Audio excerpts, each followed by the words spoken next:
Hasta las 9 de la noche, hace hora y media, estos eran los hospitales públicos del Valle de México que reportaron ya no tener camas para atender casos de coronavirus. Son el Hospital Juárez de México, el Hospital General, el Hospital Manuel G.A. González, el Instituto Nacional de Ciencias Médicas y Nutrición, el Salvador Subirán, el Hospital de Infectología La Raza, el Hospital General 29, el de San Juan de Aragón, del Seguro Social, el Hospital Regional Ignacio Zaragoza del ISSSTE, el Hospital José María Morelos del ISSSTE y el Hospital Bicentenario de la Independencia del ISSSTE en Tultitlán. Son 9 hospitales de una red de 54, uno de cada 6 en el Valle de México, para atender estos casos que están ya saturados. 4 de ellos son de alta especialidad. La información de su disponibilidad está en la aplicación COVID-19 de la Ciudad de México, donde se actualiza minuto a minuto la ocupación de cada hospital. Pero bueno, ese es el grado de saturación de los hospitales esta noche en el Valle de México. Buenas noches, pero hay hospitales que pese a las carencias están funcionando y por lo visto, y qué bueno, están funcionando bien. El reportero Humberto Padgett consiguió entrar al Hospital General de Zona 1 del Seguro Social, el del Parque de los Venados, en la alcaldía Benito Juárez, y esto encontró. Por favor. ¿Aquí está Leticia? Sí.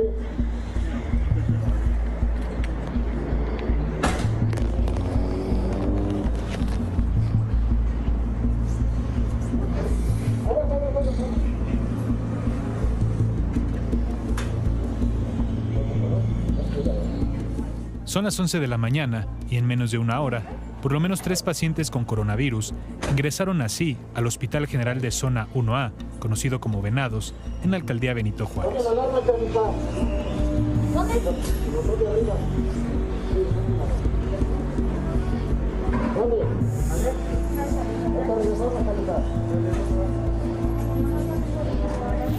Al lado de la recepción está un cuarto adaptado para hacer pruebas. Y en la antesala de urgencias, un cuadro en el que se estacionan las camillas antes de entrar al hospital y seguir, dependiendo de la gravedad, a un área de clasificación y luego a piso o a terapia intensiva. Los que van claramente infectados son cubiertos en una cápsula especial para iniciar su traslado. Sí.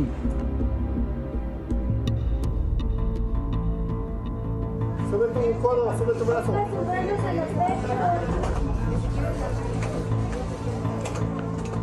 El hospital tiene una línea punteada en el piso y acompañada con rótulos en pared del trayecto que deben seguir los enfermos de COVID.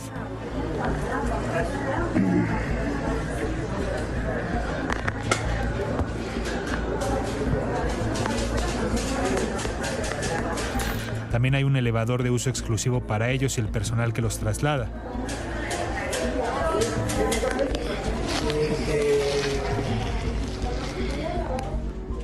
Todo personal en estas áreas está protegido, al menos por un cubrebocas. Pase.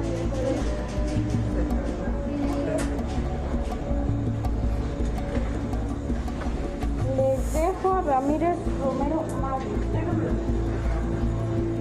Y no hay un solo médico, enfermera o camillero que no tenga una función asignada.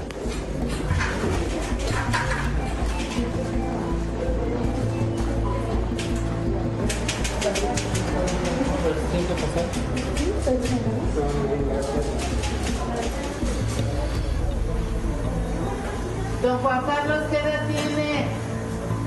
Gracias. ¿Es alérgico a algún medicamento?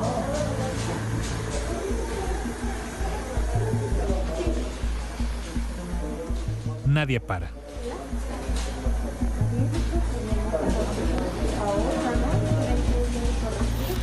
El área de hospitalización está en el último piso y la estación de enfermeras está aislada de 3 áreas diferentes: adultos, niños y mujeres embarazadas.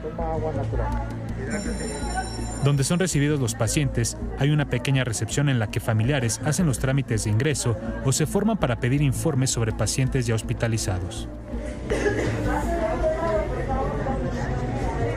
Al salir, elementos de la Guardia Nacional reparten desayunos a los familiares. No todos van a alcanzar, pero Pero se les da lo que podemos, ¿vale? Esto es parte de nuestro desayuno, pero nosotros se los pasamos. Gracias.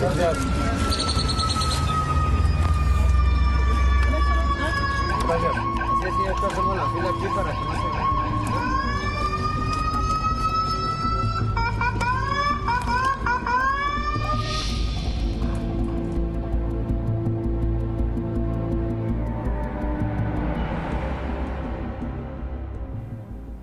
Y así como a lo largo del último año hemos podido entrar por nuestra cuenta a los hospitales para documentar las carencias, un gusto ver cómo este mediodía un hospital del Seguro Social estaba funcionando con limitaciones, sin lujos, pero estaba funcionando bien, cómo se ve organización desde el ingreso hasta que llevan al paciente al área de hospitalización. No sé si se cumple plenamente con el equipo, con la protección para el personal médico, pero no escuchamos quejas y lo que vio Humberto Payet fue, dentro de todo esto, organización, protocolos, procedimiento, que bueno, así como hemos visto las carencias, como hemos visto a lo largo de un año las faltas, hoy estamos viendo que en medio de la crisis hay áreas del sector público, en este caso un hospital del Seguro Social, vamos a llamarlo así, en el centro de la Ciudad de México, porque esa parte del Valle Narvarte es casi el centro de la ciudad, que está funcionando. Ojalá no se sature, porque de eso se trata, de evitar la saturación para que se pueda atender bien a las personas que lleguen en situaciones ya muy difíciles por el COVID-19. La jefa de gobierno de la Ciudad de México, Claudia Sheinbaum, informó que está ocupada la mitad de la capacidad hospitalaria para la atención de casos graves de COVID-19. Para la capacidad hospitalaria con puntas de oxígeno o que no requieren la intubación, la capacidad es estamos al 30% más o menos. Estamos hablando en el 55% de las unidades de cuidado intensivo que se han ido incrementando, que requieren la ventilación. En este caso, en este momento tenemos alrededor de 1.800 unidades de todas las instituciones en la zona metropolitana, y esto se va a incrementar, como en su momento lo dije, en 500 ventiladores más entre esta semana y principios de la próxima. Entonces, el objetivo es que no se sature. Recordémoslo, estamos entrando ya a los días cruciales de la pandemia, los días temidos, porque la cantidad de personas que van a los hospitales puede rebasar, puede superar la capacidad instalada de hospitales públicos y privados en el Valle de México y en gran parte del país. Y de eso se ha tratado todas estas medidas de confinamiento, de evitar la saturación en estos días que de alguna manera ya comenzaron y que alcanzarían su punto más alto en las próximas 2-3 semanas. Por cierto, sobre los hospitales privados, anoche dábamos cuenta de 2 que habían reportado ya no tener espacio para atender casos de coronavirus. Eran 3, el Español, Médica Sur y ABC Observatorio. Se informó también que el Hospital Sedna y el Sanatorio Durango ya tampoco tienen capacidad. Son los 5 hospitales públicos que han dado esta información. Por cierto, la Secretaría de Salud Federal dio esta noche un corte de cuántas camas con respiradores están disponibles en el país, precisamente en los hospitales de la Ciudad de México, en donde los respiradores están ocupando más. 33% de ocupación de estas camas es la que todavía cuenta con, bueno, hay una todavía una disponibilidad muy considerable, 67%, y como estamos viendo en el Estado de México, Sinaloa, Quintana Roo y Baja California, los estados más afectados, ahí lo están viendo, lo que está en verde, todavía hay disponibilidad. Ojalá veamos esa gráfica parecida en los próximos días. Temprano, el director del Instituto Mexicano de Seguro Social, Zoe Robledo, informó que 159 pacientes han sido transferidos de de hospitales públicos a privados como parte de este convenio con los hospitales privados, todos juntos contra el COVID-19. En 5 días de operación de este convenio se han recibido casi 73,000 llamadas. Gracias a este acuerdo se han atendido en hospitales privados lo que se comprometió: partos, cesáreas, apendicitis, hernias y algunas cirugías endoscópicas. La mayoría de los pacientes hasta el momento son derechohabientes del Seguro Social. Por cierto, el gobierno federal actualizó la lista de laboratorios para aplicar la prueba de diagnóstico COVID-19. 40 de estos laboratorios son privados y 59 públicos. Ya hay más laboratorios haciendo pruebas. Vamos a ver estas imágenes. Hoy fue, por cierto, porque pues la gente, por más que se le diga, sigue en las calles.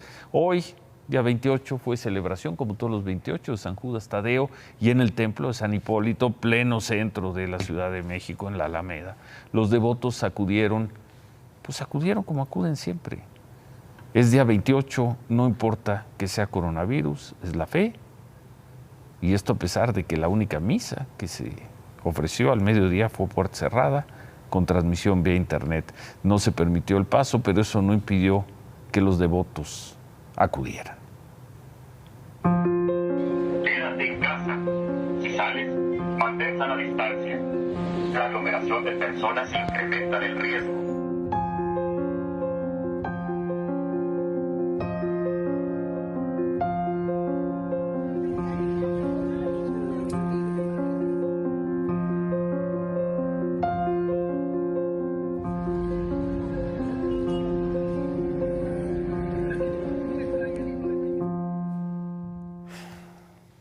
Ahí están las imágenes. Donde se vio algo parecido fue en el municipio de Venustiano Carranza, en Chiapas, pero por la celebración de San Pedro Mártir.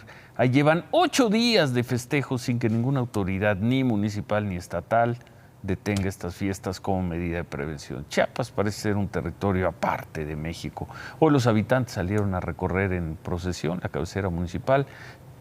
Evidentemente, pues la sana distancia ahí no existe. Y también hay mucha gente que sigue desprotegida, que sigue al margen de cualquier medida, y esto es parte de lo que ha logrado documentar extraordinariamente en el último mes, en este mes de abril, Javier Alarcón. Hoy encontró a esta mujer.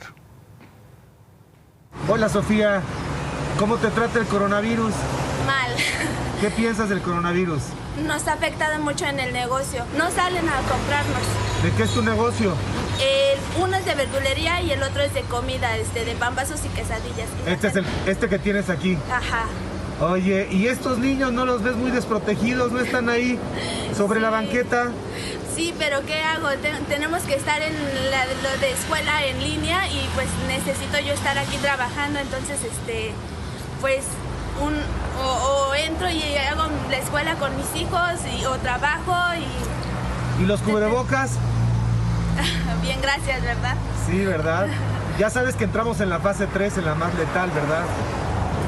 No, la verdad me he desinformado mucho porque ya la información es la misma, ataca mucho y como que ya es un estrés también. Estar viendo tanta noticia ya no te gusta. Sí, ya no me gustó.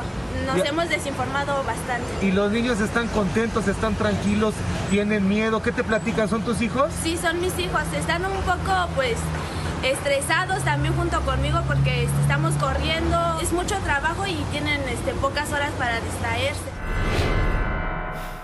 Las noticias del coronavirus le dan estrés. Los testimonios que ha recogido a lo largo del mes Javier Alarcón. Vamos a ver rápido las cifras a esta noche.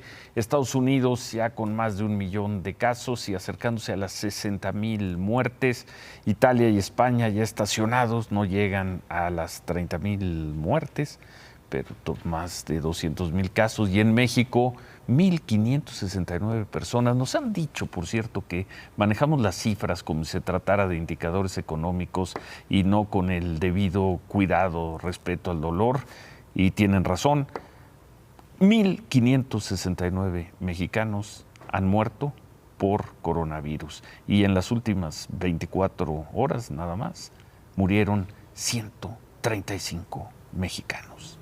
2,100 en Estados Unidos, 135 en México.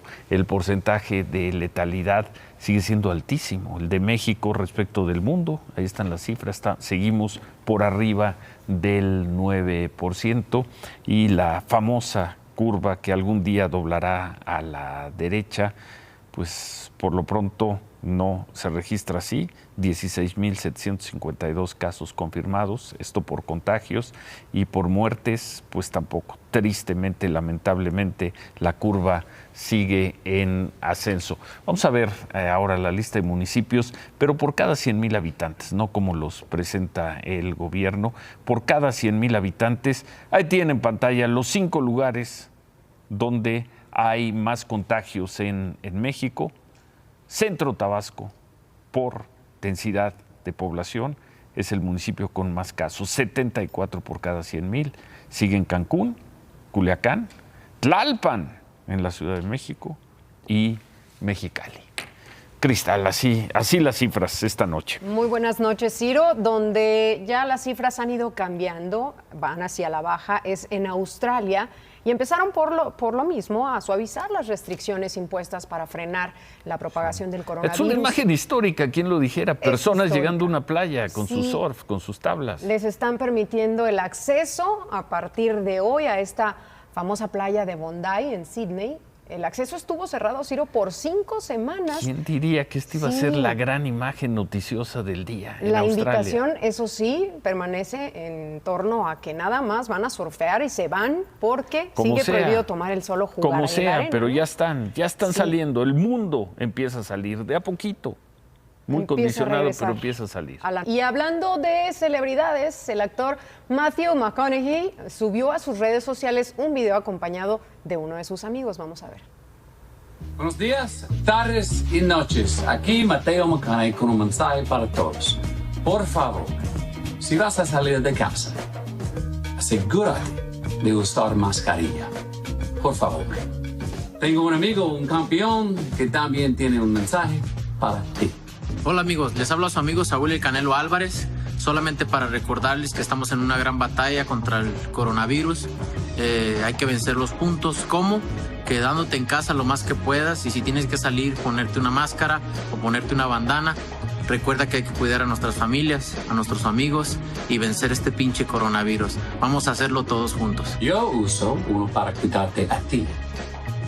¿Tú usas una para protegerme a mí? Cuando todos la usamos, todos juntos nos cuidamos. Muchas gracias y solo sigue viviendo. Buen video, ¿no? Buen video, Bien, Matthew bien McConaughey y el Canelo. Saúl El Canelo Álvarez invitándonos a usar el cubrebocas. Y vámonos a Michoacán. Que se lo manden al doctor López-Gatell. Por favor. Que se la manden. Y también al vicepresidente de Estados Unidos, que hoy salió también sin cubrebocas. Y del doctor López-Gatell, que anda persiguiendo ahí a quien según él nos filtró el documento que probaba que la secretaria de la Función Pública, Irmeréndira Sandoval, había dado positivo a COVID-19, información que estaban escondiendo.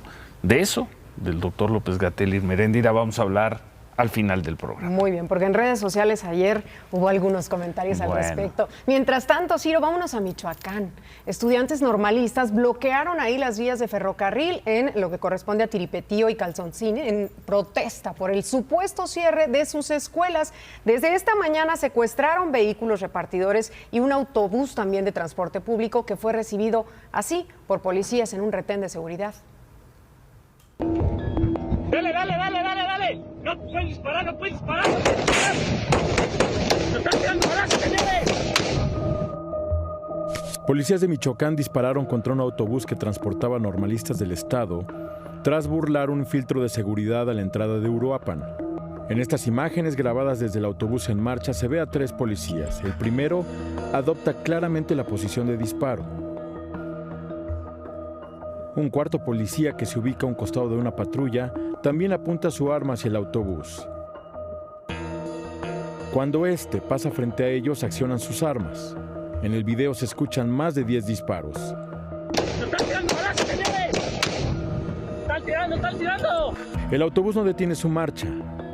En el video se observa cómo una patrulla de la policía estatal los alcanza, pero no logra marcarle el alto. Adentro, otro video muestra un pasajero herido. Se trata de uno de 2 normalistas que fueron heridos por los disparos y por cristales rotos, según la versión de los estudiantes que viajaban en el autobús. Resultaron heridas 2 compañeras, bueno, un compañero y una compañera. El compañero es de la Escuela Normal de Preescolar de Arteaga y la compañera es de la Normal de Educación Física. El grupo se dirigía a una asamblea indígena que se iba a realizar en la comunidad de Calzoncin, pero viajaban en un autobús robado según la versión de la Secretaría de Seguridad Pública de Michoacán. Así lo dio a conocer a través de su cuenta de Twitter, donde justificó su intervención al poner en riesgo la vida del personal y de civiles a bordo de otros vehículos que eran revisados. Las últimas semanas, los normalistas se han manifestado contra la posibilidad de que el gobierno federal desaparezca las 8 escuelas normales de Michoacán.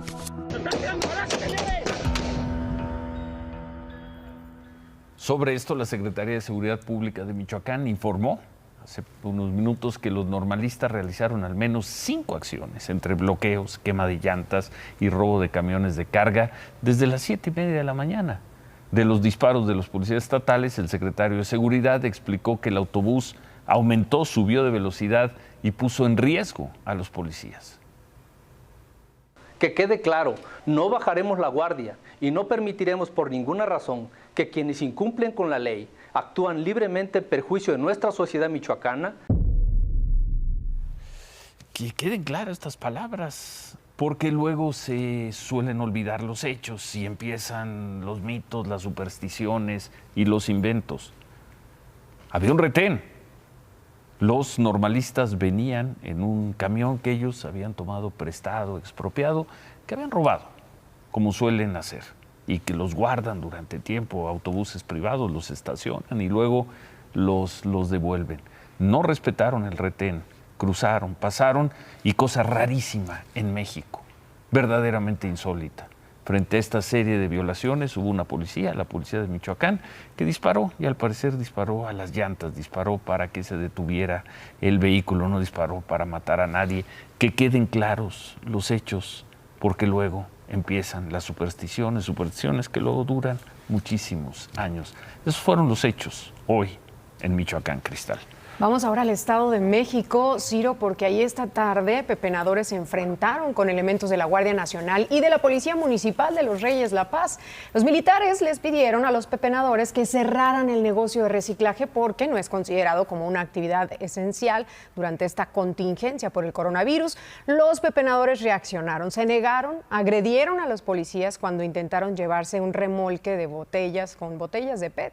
El enfrentamiento dejó una policía herida, 2 detenidos y un vehículo de protección civil dañado. Al final, el negocio fue suspendido.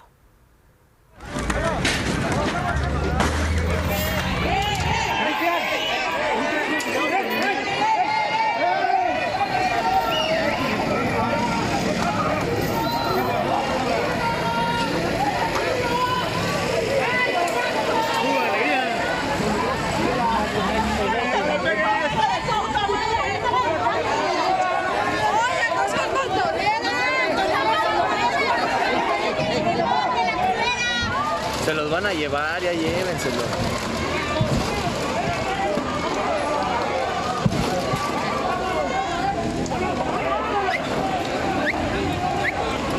Órale a todos.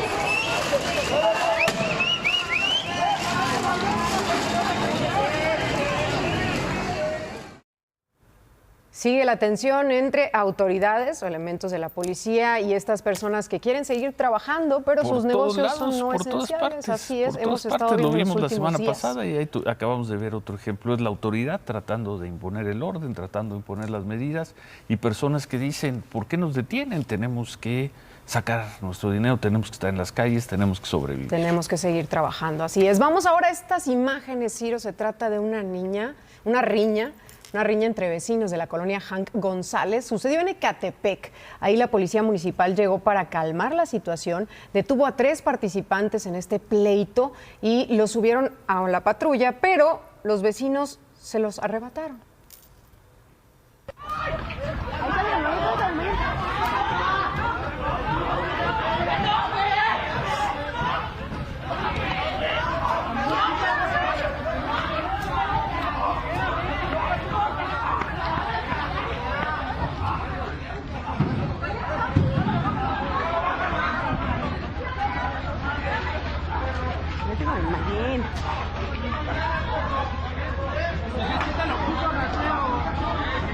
No mames. Pero mamá, eso más se merecen por putos rateros. ¿Sí? Bueno, pues ahí rescataron a los 3 jóvenes, los policías municipales Ciro, y los llevaron a un hospital. Se reportan estables y los vecinos acusaron a estos jóvenes de ser ladrones, pero la policía aclaró que se trató de un pleito, una riña entre vecinos. Aquí no nada hubo tuvo que ver denuncias. el COVID-19, Para las nada. medidas, las restricciones, la sana distancia, nada. Fue un pleito de ahí. entre vecinos. Bueno, gracias, Ciro, buenas noches. Cristal. El presidente López Obrador volvió a hablar hoy del acuerdo que firmaron el domingo el Consejo Mexicano de Negocios y el Banco Interamericano de Desarrollo, este paquete de apoyo a empresas pequeñas y medianas por unos 12,000 millones de dólares. Desde ayer los empresarios aclararon que fue un acuerdo entre privados, que no compromete dinero público. Hoy el presidente dijo esto. No nos oponemos, nada más que no sea a costillas del erario. De acuerdo a la experiencia, aunque sea utilizado, que es para apoyar a la pequeña empresa, aunque sea utilizado, que es para que haya crecimiento económico, lo que está demostrado es que esos rescates arriba son equivalentes a corrupción, son sinónimo de corrupción. ¿Habría entonces riesgo de corrupción en este plan que tiene el Consejo Mexicano de Negocios y el Banco Interamericano de Desarrollo? Sí, si no se cuida. De acuerdo a la experiencia, dice el presidente López Obrador, ¿cuántos acuerdos así han terminado en corrupción? ¿Cuántos? Dio a entender que todos los acuerdos que según él entran desde arriba terminan en corrupción y además da por sentado que por lo mismo en este acuerdo habrá corrupción. ¿Corrupción de quién? ¿El Banco Interamericano de Desarrollo le va a robar al Consejo Mexicano de Negocios? ¿O el Consejo Mexicano de Negocios le va a robar al Banco Interamericano de Desarrollo? Pues son las dos partes. ¿O el Consejo Mexicano de Negocios le va a robar a las empresas a las que va a financiar? ¿Dónde va a estar la corrupción? ¿Cómo va a ser la corrupción? En cualquiera de los casos, pues no involucraría recursos privados, si es que, como dice el presidente, por ser un acuerdo que viene de arriba, traerá corrupción. Sobre este acuerdo, que tanto critica el presidente, el secretario de Hacienda, Arturo Herrera, explicó que es una línea de crédito que se aprobó desde hace 2 años. El secretario le dio una entrevista al diario El País y ahí dijo que la crítica del presidente se debió tal cual, literal, lo dice el secretario de Hacienda, a una confusión en la forma en que le hicieron la pregunta ayer. El secretario de Hacienda dijo que las diferencias de empresarios con el presidente se conocen de forma abierta, pero que la comunicación es buena, que hay reuniones constantes. Por cierto, los gobernadores del PAN pidieron a los diputados de todos los partidos que analicen con cuidado la iniciativa del presidente para reformar la ley del presupuesto. En su cuenta de Twitter, la Asociación de Gobernadores del PAN pidió revisar en especial el criterio de disponer libremente el presupuesto en emergencias. Los gobernadores panistas dijeron que van a utilizar todas las vías legales y políticas para disuadir esta pretensión. Bueno, y en otras cosas, anoche veíamos y hablábamos de que el Instituto Nacional de Migración estaba desalojando sus 65 estancias y estaciones migratorias en el país. El instituto calculó que hasta el fin de semana 3,600 migrantes ya habían sido deportados. Hoy supimos que otro grupo, unos 70 salvadoreños, fueron sacados de la estación migratoria de Acayucan, en Veracruz. Las autoridades les dieron un permiso de salida para desalojar la estación. El Consulado de El Salvador en Veracruz gestionó llevar a este grupo a un albergue civil en Oluta. Personal de migración se los llevó ahí, donde se van a quedar en tanto siguen sus trámites de regularización en el país. Hoy no hubo protestas de personal de salud en México, pero donde sí se manifestaron fue en Alemania, y así se manifiestan allá. Los médicos alemanes posaron así, desnudos, para protestar, porque allá también, según ellos, les falta equipo de protección. Manifestaron que no pueden ofrecer una atención médica adecuada durante esta crisis por el coronavirus y están expuestos a un posible contagio. Decidieron hacer esta campaña así, desnudos, porque según ellos esto simboliza lo vulnerables que se encuentran al enfrentar el coronavirus sin protección, igual que aquí, pero con otros métodos. Hay muchas cosas de las cuales no se puede culpar al subgobernador de Banco de México, Jonathan Heath, con razón. no se le puede culpar de fifí, de tratar de descarrilar a la 4T, de estar en contra del proyecto, de ser corrupto, de ser neoliberal. No se le puede culpar de qué? eso. No, es que primero hay que ponerle la posición. Segundo, él llega a la Junta de Gobierno de Banco de México postulado por el presidente de la República. Lo recordamos muy bien. Hay que ubicarlo muy bien. Es de las personas que se encuentran en una situación sobre la visión de la economía más negativa. Hoy dice que vamos a tener un desempleo de la población económicamente activa. Hoy el INEGI dio a conocer la cifra de marzo, que es una cifra que ha venido como las del 17, o sea, por alrededor del 3%. Él dice que vamos a tener un nivel de empleo peor al que tuvimos 2009 y 1995. La última vez que la economía mexicana estuvo en crisis malas noticias, fue David. en 1995. Y dice además que los apoyos de la banca no son un rescate, no son el Fobaproa, no es nada de eso que Banco de México tampoco está tomando las reservas. Hoy se dedicó a precisar cosas. Y señala también que si no hay un programa de ajuste fiscal, o sea, si no hay una opción fiscal, la caída en la economía va a ser, vamos a parafrasearlo, de proporciones bíblicas. El gobierno mexicano solo ha puesto... Las proporciones bíblicas son 2 dígitos. 2 dígitos, la caída en la economía son 2 dígitos. Los más optimistas hablan de una caída del 7%. 2009 la economía cayó 5%. 1995 estuvimos en crisis, llegó en su peor momento a caer al 7%. Es decir, están hablando de una crisis peor a la de 95. La última vez que la economía estuvo en crisis, porque por más que digan, traten de reinventar la historia, la última crisis en este país fue en 1995. Desde 2009, el último trimestre de 2009, hasta que llegó este gobierno, la economía había venido creciendo poquito. Una miseria, casi nada, 2% en promedio. Pero el tema aquí es, el gobierno mexicano solo ha anunciado 0.5% del PIB en apoyos. Estos microcréditos, empezando por los cuates de la 4T, que algunos de tarjeta tenían de cheque, hubo cheques que rebotaron porque las cuentas no existían. Bueno, Eso es medio punto del PIB. El programa que está ofreciendo, por ejemplo, Banco de México, que tampoco está poniendo un peso, ¿eh? Yo creo que eso es de las cosas que calientan a Jonathan Heath.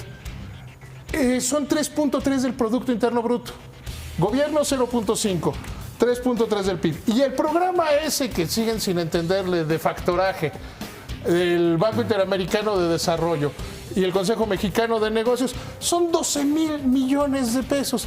Es decir, los privados y Banco de México han dado más facilidades que cualquier otro en esta crisis. Es decir, que el gobierno. ¿Y?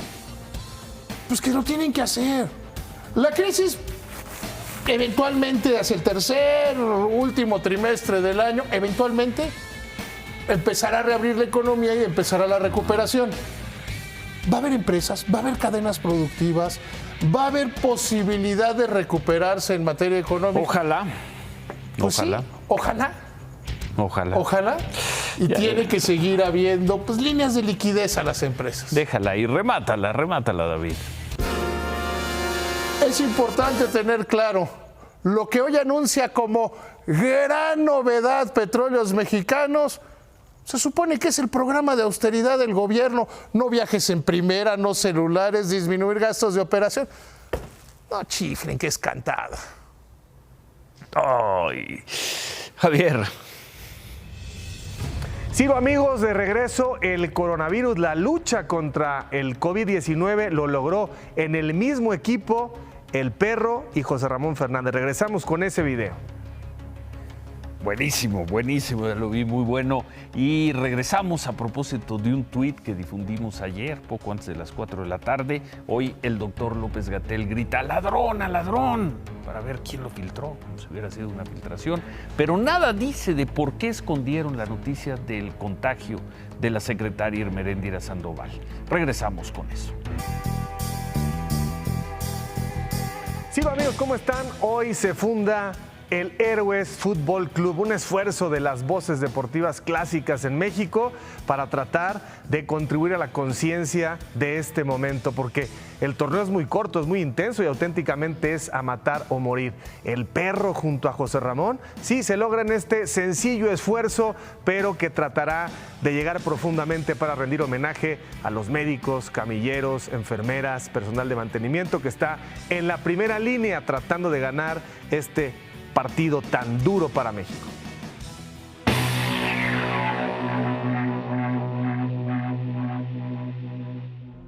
Esta es la alineación de Héroes Fútbol Club. Con el número 1, la enfermera. Número 2, el camillero. Número 3, la doctora. Con el número 4, el policía. Con el número 5, el bombero. Con el número 6, el personal de limpieza. Número 7, el ejército. Con el número 8, la Guardia Nacional. Con el número 9, la marina. Con el número 10, los laboratoristas. Con el número 11, todos los que se quedaron en casa.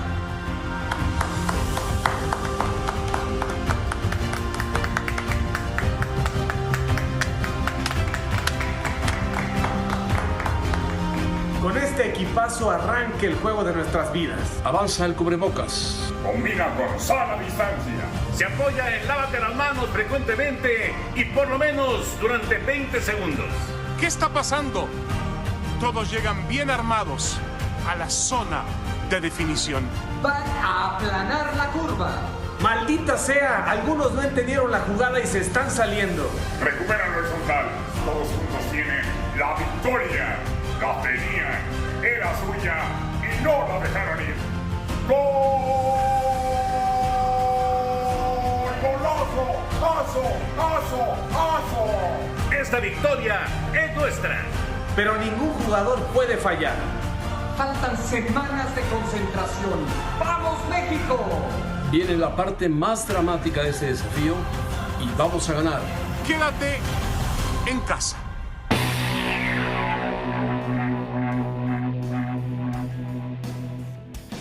Gracias a los que participaron, compártanlo, se trata de rendir homenaje a esos que están en la línea de combate y de refrendar el típico pero muy necesario quédate en casa. Buenas noches, Ciro, amigos.